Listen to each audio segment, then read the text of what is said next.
All right, this is still Mathematics Mail. Welcome once again to Mathematics Mail. It is a nice program that has really helped students in the study of mathematics. There is every need for you to subscribe to our YouTube channel and make sure that you follow us on Facebook. It's very, very important. We are on breakfast question. Remember, we have a section of Mathematics Mail. We tagged breakfast question, we have lunch questions, and also we have the dinner questions. We want to look at the breakfast section of Mathematics Mail. Remember, it's Mathematics Mail, it's a meal, so we must feed you in the morning, in the day, and also in the night to make sure that you are mathematically healthy. Yeah, we don't want you to suffer mathematical kwashiorkor or mathematical epilepsy. We don't want that. We want you to be sound mathematically. All right. So today on our breakfast question, we are going to look at a question from sequence, arithmetic progression, and geometric progression. Is a common topic that you know about.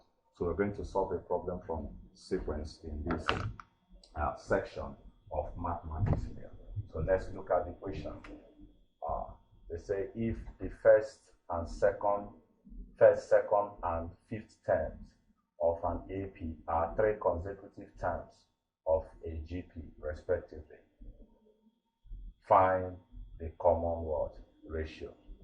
So it means that the first term, the second term, and the fifth term are three consecutive terms. That means the first term corresponds with a particular term, the second term corresponds with this next term in the GP, and the fifth term corresponds with the third term of the GP. We have to find the common ratio, and whenever we talk about common ratio, we're talking about GP. All right, so what we are saying, we have AP and we have a GP.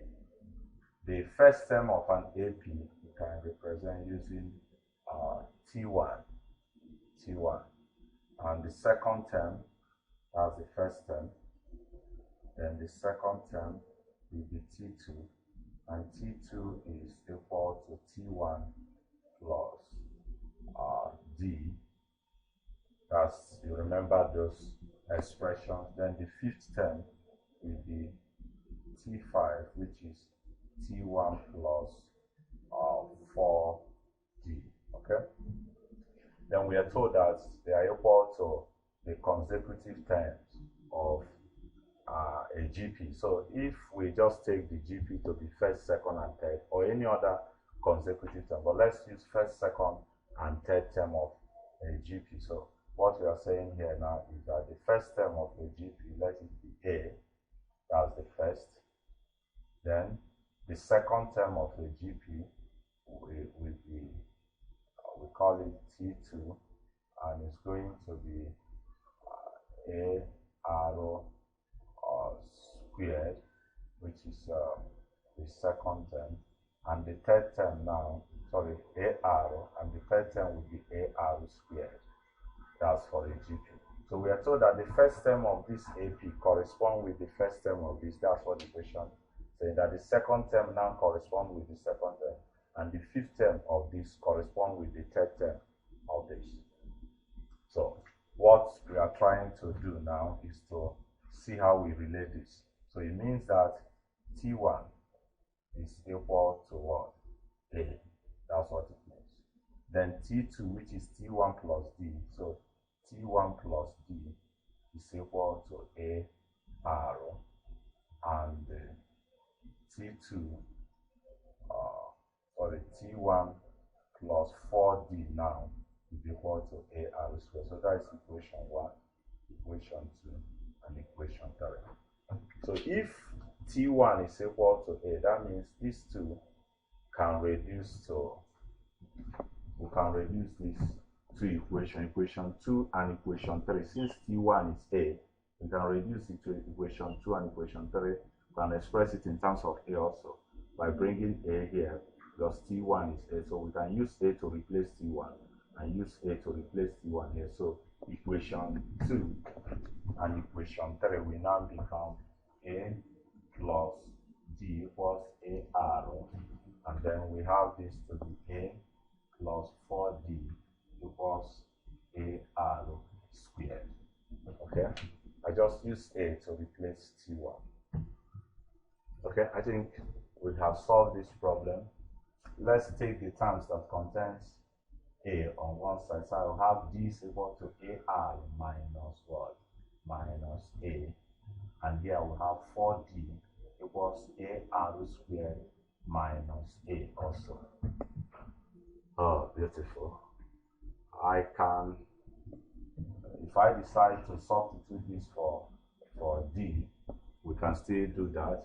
That is, carry this and use it to replace it, but that will take us a longer time. Let me look for another thing. I have A that is common, I have A that is common, so I can actually write this as D over 4D is equal to AR minus A all upon AR squared minus D. So D can divide this. I have 1 over 4. I can factor A. I have A bracket R minus 1. Then I will have A bracket R squared minus 1. So A can divide. I have 1 over 4 is equal to R minus 1 over R squared minus 1. Okay? Oh, we cleared the fraction, but I'm seeing another thing that will make the problem easier. This difference of 2 squared. So I can write this as 1 over 4 equals R minus 1 all upon R plus 1 into R minus 1. So it means this can divide this. So I'm left with 1 over 4 is equal to 1 over R plus 1. By the time I will clear this fraction, I will have R plus 1 equals 4. So R will give me 4 minus 1. R will give me 3.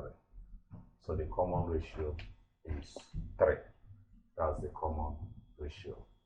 As far as this question is concerned, it has to find the common ratio. So we have gotten the common ratio to be what? 3. You know, at this point, we may also decide to multiply or to clear the fraction to have maybe R squared minus 1 equals 4 multiplying this 4R minus 4. We'll have that 4R minus 4. So by the time we now do this, we have R squared minus 4R minus 1. So we have plus 3 equals 0. One can also do that. By the time you multiply that, one can do that also. That's when you decide to solve from here. 4 times this is 4R minus 4, which is this, and I have R squared minus 1. So by the time you now factor this, you have R minus 1 into R minus 3 equals what? Equals 0. So at the end of the day, we have R equals 1 and then R equals 3. Now, if R is 1, the value will not change.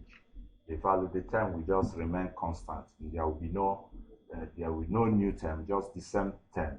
That's why the answer will now be R equals what?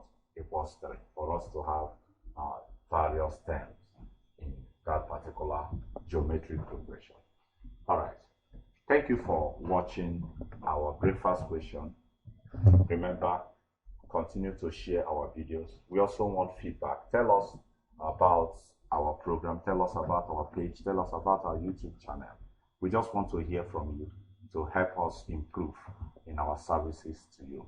All we need to do, all we want to do is to make sure that you become a friend of mathematics. We want you to love mathematics. We want you to fall in love with everything that has to do with mathematics, because mathematics is life.